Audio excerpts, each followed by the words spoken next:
Alright, so what we will do now is we will show you a simple demonstration of what a mechanic would want to check if a car or a vehicle comes for maintenance, okay, or if he wants to do a regular preventive maintenance check of all the parameter IDs specific to the vehicle.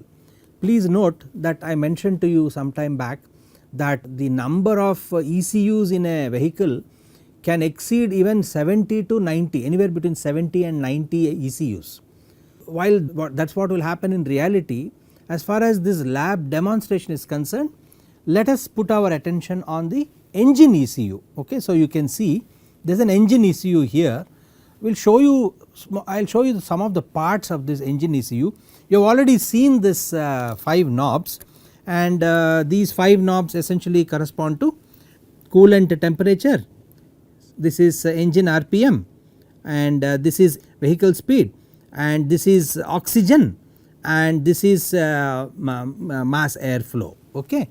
So, you can have anomalies of different types happening within the engine. So, just let us concentrate only on the engine ECU. Now, back to this picture here, you will see that if you keep the system like this, I will hold it like this perhaps. If you hold the system like this, you will see that OBD2 is written here, right. This is the OBD2. This is a OBD2 connector, and this OBD2 connector essentially has what is inside this little box here will have another controller called ELM327.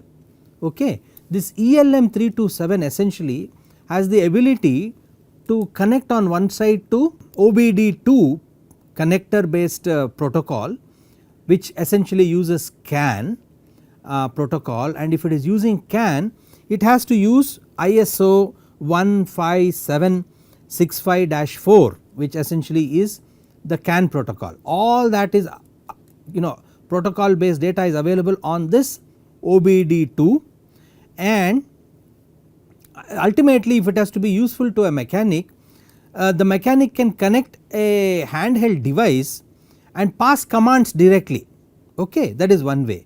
But if you look at an IoT device, you could essentially use a mobile phone to do the same, and therefore this device has the ability to take OBD2 commands on one side and convert them into equivalent Bluetooth low energy packets, which means that it now becomes amenable for viewing on several Google Play apps that are available.